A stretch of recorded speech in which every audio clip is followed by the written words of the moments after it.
예, 지난번에 앞서 소수 기득권들이 그 실체는 없으면서, 그러니까 공정한 경쟁의 실체는 이루어지지 않는데도 그냥 절차적 정의에 지나지 않는 내용이면서도 공정한 경쟁이라는 이런 얘기를 어느 유의를 하는 그런 세월을 채워온 나라이다, 대한민국은.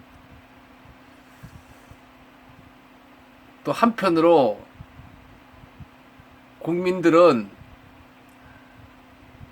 가장 중요한 노동과 근로에 관한 선진 국가로서 가져야 할 어떤 권리의식, 그것이 국가 경제와 사회의 모든 것에 어떤 밀접한 관련을 가지는 것인지, 그에 대한 의식과 철학을 배울 수 없게 되었고 망각되었다. 그 못 배우고 망각된 것이 결국 소수 기득권들의 저런 어떤 어느 유의에 의해서 영향을 받은 바가 크다. 이런 얘기들을 했습니다.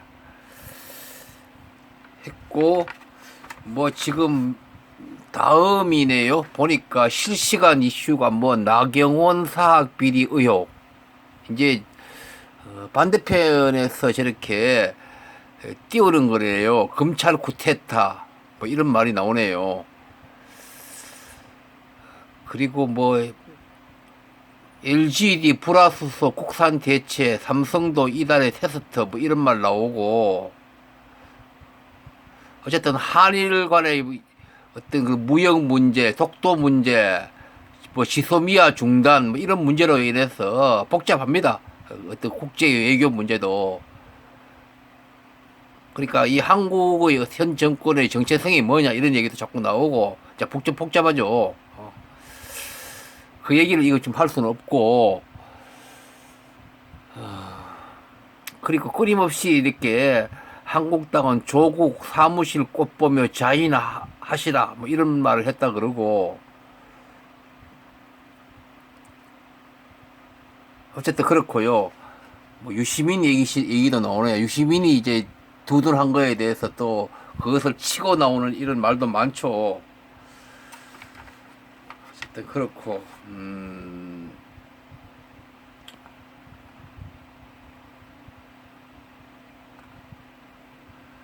자, 조국의 모순되고 초과된 욕망이든 검찰의 행패이든 그것들이 단지 조국 개인이나 검찰이라는 조직의 행위로만 이해를 해서는 아니 된다. 그 행위가 나오는 우리 국가 사회의 어떤 관련된 배경이 무엇인지 그것을 볼 때 저 행위의 의미를 이해할 수 있고 어떤 해결의 실마리를 찾을 수 있다 이런 얘기를 했습니다. 만약에 그걸 보지 못하면 이 대한민국은 오랫동안 어떤 질곡에서 벗어나기 어렵다. 결국 저 행위를 한 자들은 누구냐 하면 우리 대한민국 국가 사회를 지배하는 거대한 추상체가 바로 그 범인입니다. 이 말 추상체라고 했으니까, 자, 이게 그럼 무슨 말이냐. 자, 굳이 말하자면 소수의 갑과 또 그 소수의 갑의 편입학이나 그 소수의 갑 세계를 흠모하는 다수의 을이 함께 결합한 거대한 어떤 체계라고 봐야 됩니다. 이게 어려운 거예요. 소수의 갑과 소수의 갑뿐만 아니고 그 소수의 갑의 세계를 흠모하기나 편입하고 싶어하는 다수의 을들이라는 어떤 세계가 있는데, 저것이 같이 결합을 해서 만들어내는 것이 바로 그 추상체고 바로 그 범인이다 이 말입니다. 그 범인 추상체와 관련해서 조국의 행위, 검찰의 행위 이런 것들을 의미 진단을 해야지 결국은 이제 그때서 어떤 해결의 실마리를 그릴 수 있다 이런 얘기예요.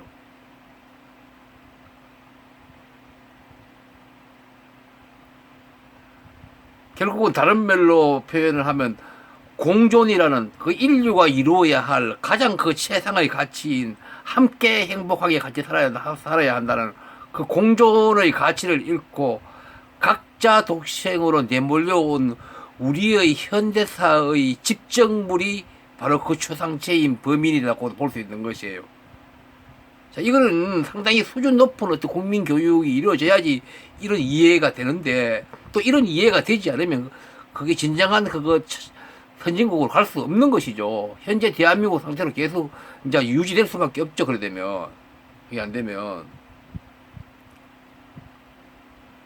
자, 여기 앞에서 이제 그러니까 소수의 갑들과 그 소수의 갑들을 흠모하기나, 그러니까 소수의 갑들보다도 소수의 갑들이 누리는 그 세계죠. 그 세계를 흠모하기나 그쪽으로 편입하려는 얼들 중에 또 상당한 다수, 굉장히 많죠. 얼들도 욕망을 가지고 있으니까요. 이렇게 분류했는데, 그러면 소수의 갑들이 주범이라고 하면 다수의 얼들은 또 방조범이라고 볼 수 되겠죠. 어떻게 보면 주범보다도 방조범의 어떤 역할이 더 큰지도 몰라요.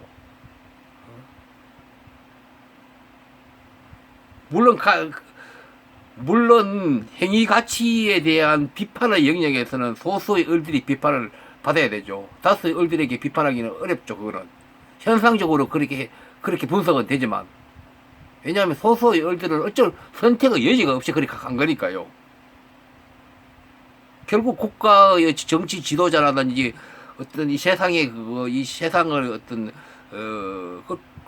중요한 어떤 영향력을 미치는 이런 재벌이나 어떤 언론, 국가 정치 지도자, 뭐 사법 권력이든 뭐든, 자, 이런 사람들이 그만큼 책임이 크다 이런 얘기죠. 구체적으로 책임 문제를 다 따질 때는 그럴 수밖에 없는 거예요. 다 소수의 얼들에게, 다 일반 얼들에게 그 책임을 물을 수 없는 거예요. 그렇게 일반 얼들에게 책임을 묻다 보면 모든 것이 개개인의 무슨 노력이나 능력 탓이다 이렇게 가서 이제 결국은 갑과 을의 세계를 자꾸 굳히게 되고 연구화하는 쪽으로 가버리는 거예요.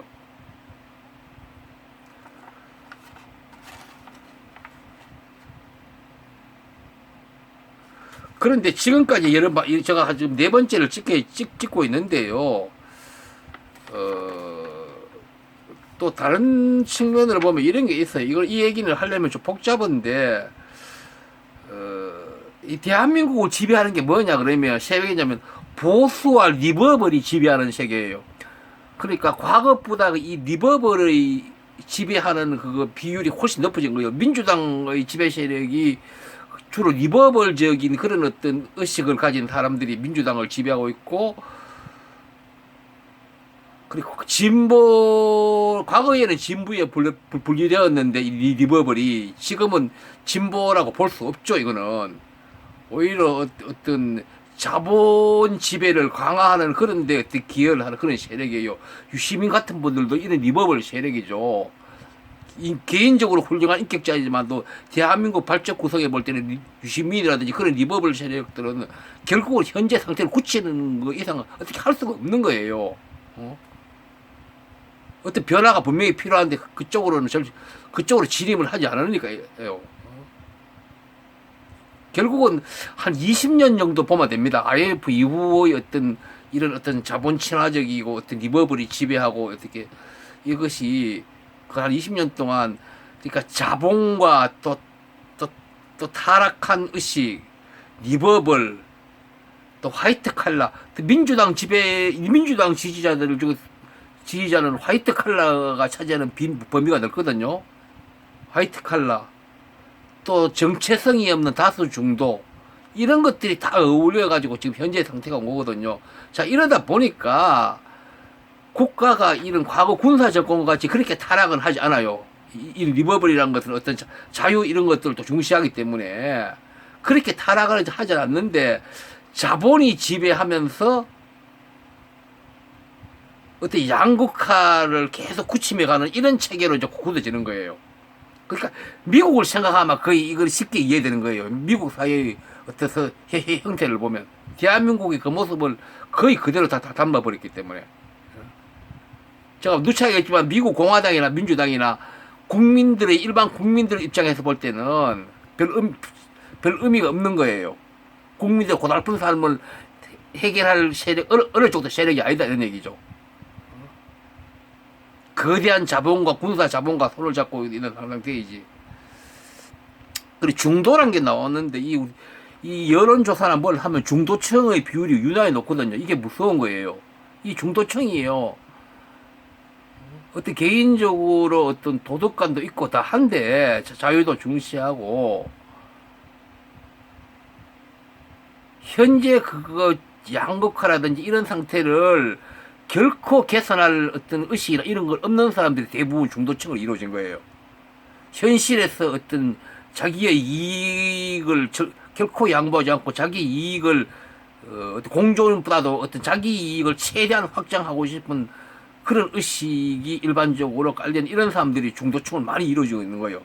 그런 사람들이 때문에 이 정치 상황에 따라서는 이쪽으로 왔다 갔다 하고 이런 거예요.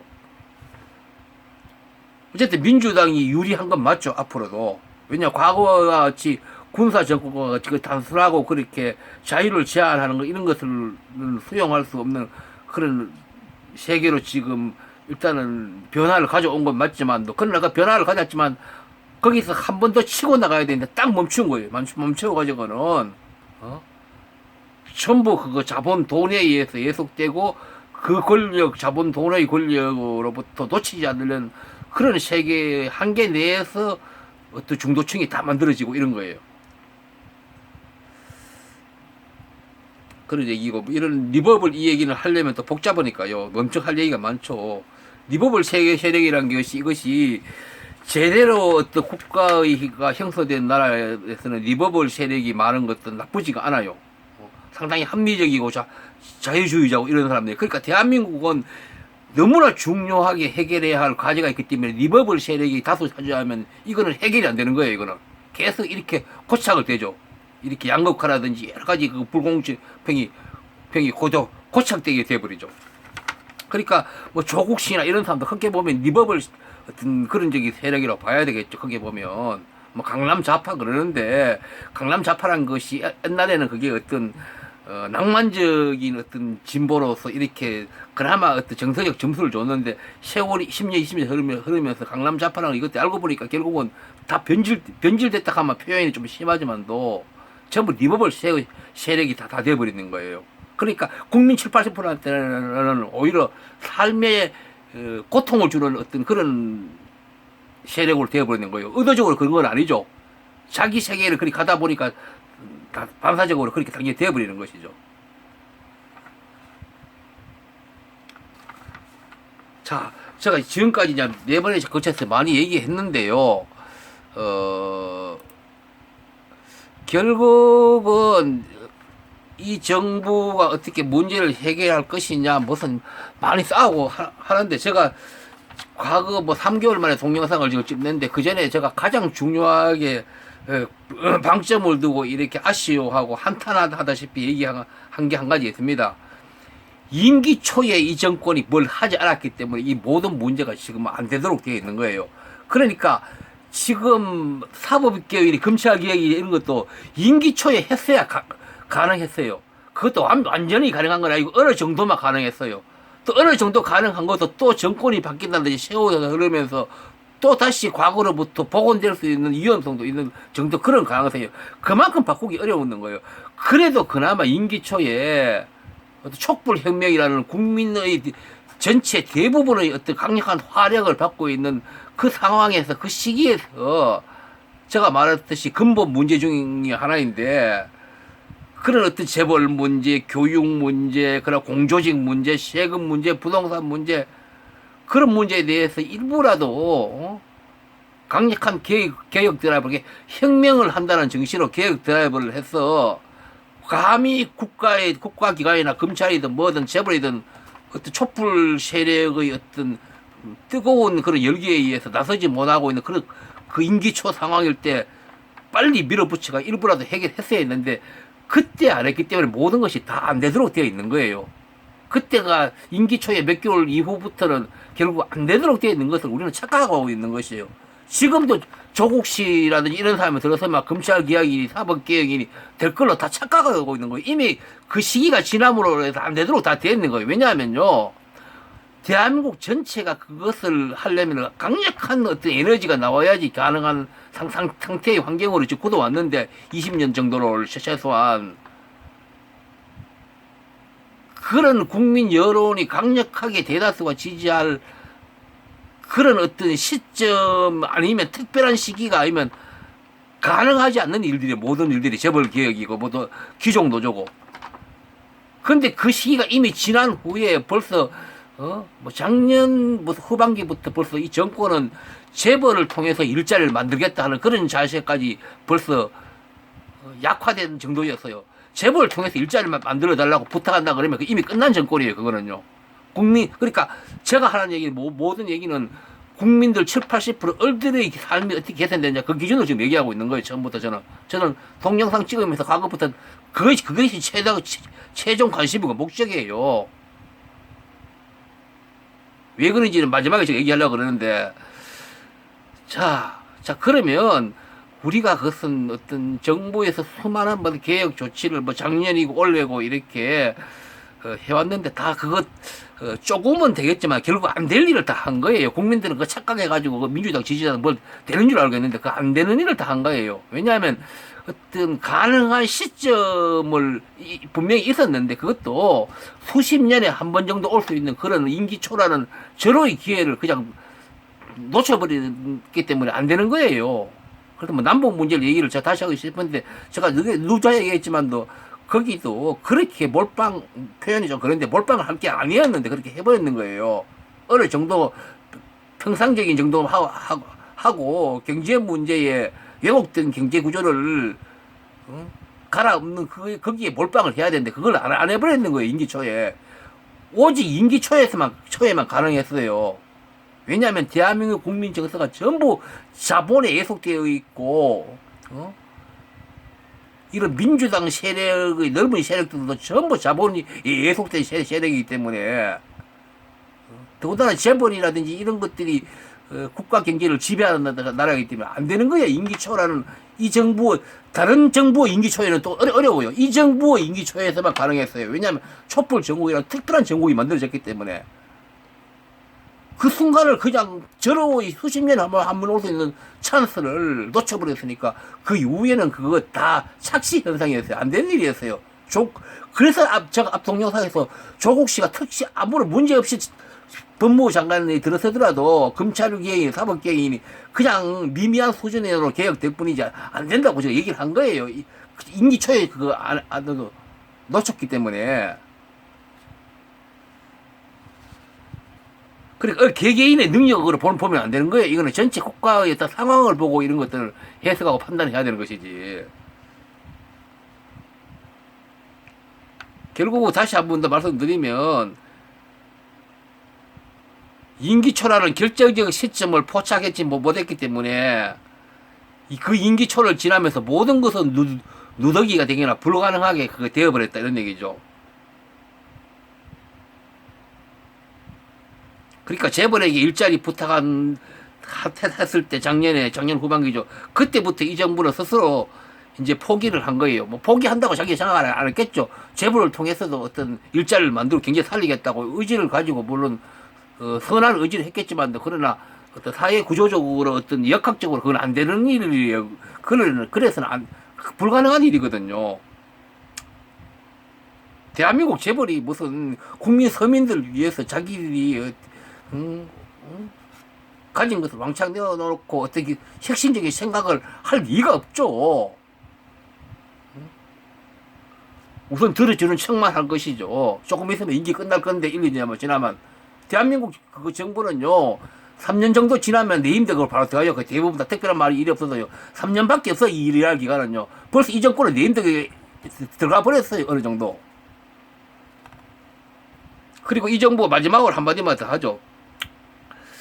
소득 주도 성장을 중요 정책으로 내세웠는데 그 중에서 최저임금 인상의 방식을 그 핵심적인 방식으로 선정했는데 그거부터 이제 안 된 것이었어요. 뭐 철학의 부족인지 어림도 없어요.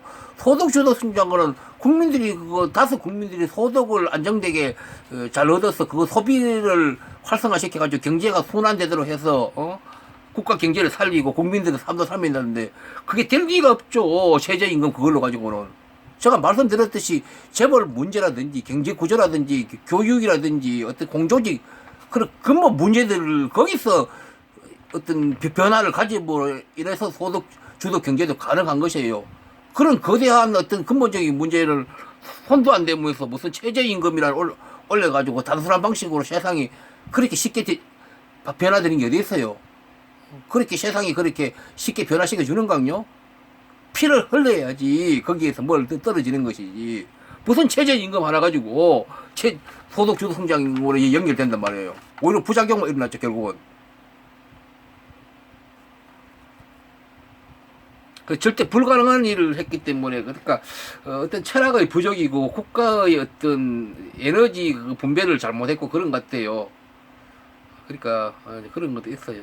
자 여기서 마지막으로 이제 말씀드리겠습니다. 생각보다 길어졌는데 결국은 10년 전이든 20년 전이든 오늘날이든 뭐 어떤 이념 대립도 있고 생각이 틀리고 어떤 정치적인 어떤 위세 싸움도 있고 국민들도 이렇게 각자가 지 정당이 틀리고 여러 가지 복잡한 거 있고 있는데 그거는요 결국은 30년 전이든 20년 전이든 10년 전이든 오늘날이든 국민들 입장에서는 큰 의미는 없어요.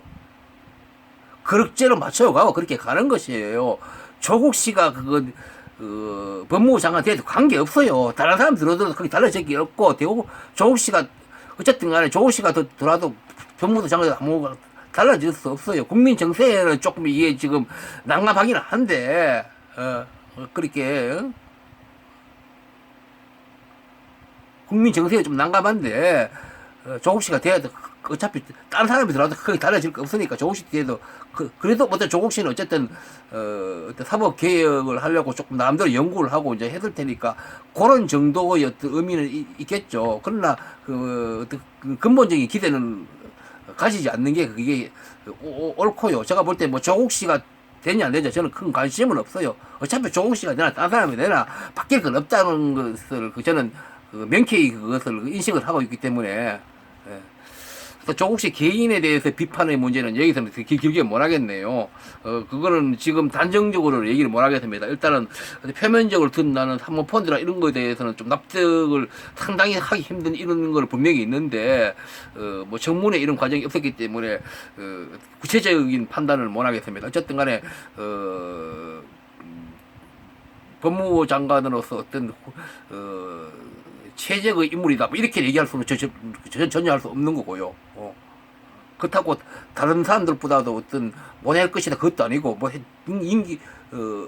임명이 되어가지고 뭐 다른 것도 무슨 현재 어떤 가진 조건 상황에서 인재풀이 지금 없는 상태인 것 같은데 달리 그러니까 어떤 정권의 어떤 자존심 때문에 지금 밀어붙이는 지금 사태를 나눠 밀어붙이는 이런 것도 있는 것 같아요. 그거는 뭐 정치 세계에서는 그거는 뭐 전혀 그걸 생소한 일은 아니니까 그거는 그 부분은 이제 제가 변론으로 또 따로 얘기를 한다면 모르겠지만 더 이상 얘기를 못 하겠고 어쨌든 간에 조금씩 임명이 되든 안 되든 그거는 뭐 큰 우리 국가의 어떤 큰 이익이나 불이익하고 큰 관계 없는 것 같아요. 지금 보니까 그거는 어쨌든 제가 마지막으로 하고 싶은 얘기는 이거예요. 결국 10년 전이든 20년 전이든 어쨌든 간에 결국 마지막으로 남는 단 하나의 진실은 있어요. 나머지는 알 수 없는 거예요. 나머지는 진실이고 진리와 관계없어요. 나머지는 가치를 부여할 것도 거기 없고 마지막으로 단 하나 남는 분명한 진실은 단 하나 남아요. 즉 그 진실이라는 것은 극심한 양극화, 말하자면 국민의 한 적어도 7, 80% 이상의 삶은 계속적으로 개선될 여지가 없다는 것. 그거 하나의 진실은 남는다 이런 말입니다. 과거에도 그랬고 지금도 그렇고 앞으로도 그럴 것이다.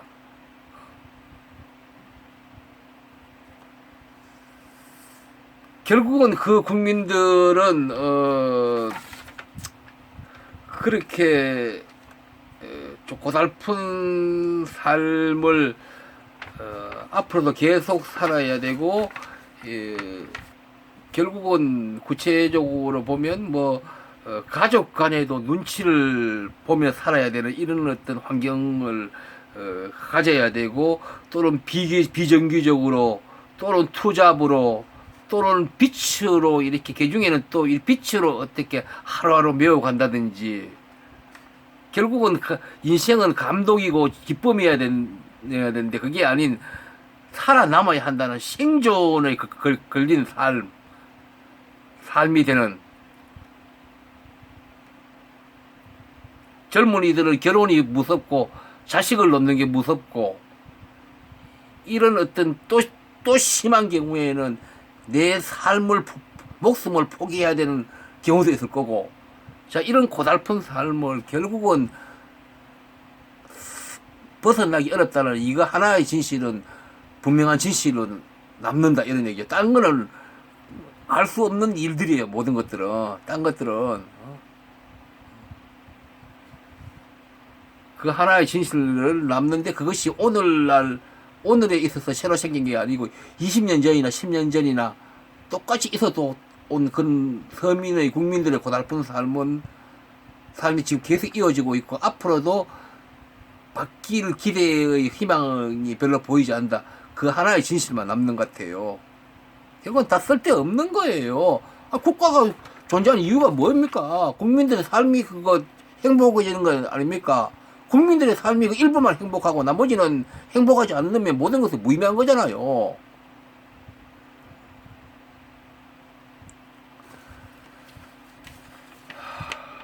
여기까지 하겠습니다. 예.